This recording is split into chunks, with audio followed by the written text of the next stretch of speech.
Pour pouvoir être vraiment inarrêtable des deux côtés du terrain, il faut travailler des deux mains. C'est très important. Et surtout de ta main faible. Parce que c'est la main où en général tu n'es pas vraiment en confiance pour pouvoir justement attaquer ou finir.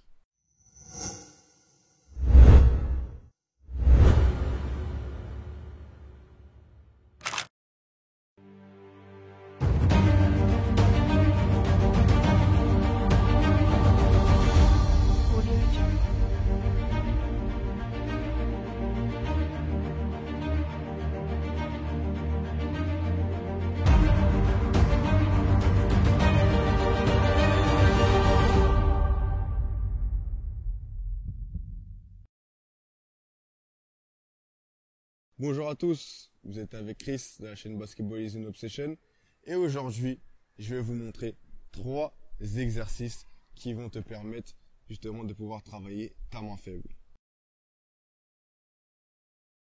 Avoir une routine de dribble au niveau de ta main faible, ça peut durer 5 minutes, 10 minutes, c'est autant que tu veux. C'est vraiment quelque chose que tu peux faire assez souvent et c'est au niveau statique. Donc tu as justement l'exercice de in and out, un dribble où tu vas lancer le ballon, reprendre de manière horizontale, mais également verticale. Et ensuite, tu as les différents dribbles que tu as pour pouvoir dribbler mid au niveau de la taille, dribbler haut et dribbler bas. Ça va te permettre justement de pouvoir travailler ta dextérité et ton toucher.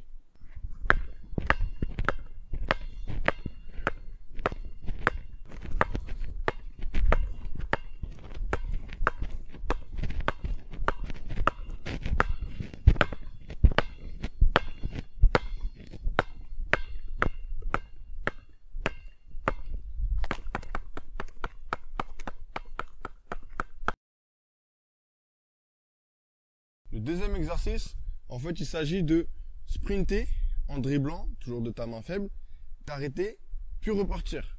Tu peux faire ça autant que tu veux.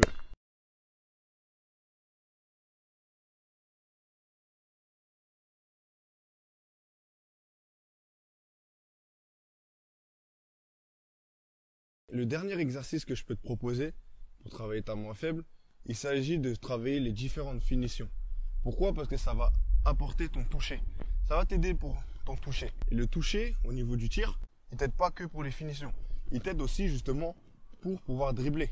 Donc ce que tu peux faire pour pouvoir travailler tes finitions, c'est les gammes de lay-up, lay-back. Tu peux faire un lay-up en pull et un flotteur. C'est ce que je te conseille de faire.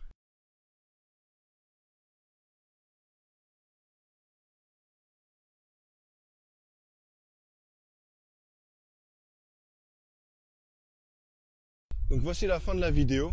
Donc aujourd'hui, comme tu as pu le voir, on a pu voir 3 différents exercices pour pouvoir travailler ta main faible. L'important n'est pas vraiment de pratiquer ces exercices, mais c'est plus l'intensité que tu vas mettre pour pouvoir travailler cet exercice. Plus le travail sera intense, plus tu vas perdre de balles forcément, mais c'est normal, c'est que ça prouve que tu es en train de travailler et progresser au niveau de ta main faible. Et c'est ce qu'on recherche aujourd'hui. Tu as en plus un lien en description qui va te permettre justement d'avoir accès à des formations qui te permettront justement de pouvoir progresser encore plus vite. Donc si ce contenu t'a plu, n'hésite pas à liker, partager ou commenter. C'était Chris pour la chaîne Basketball is an Obsession. On se dit à bientôt pour une prochaine vidéo.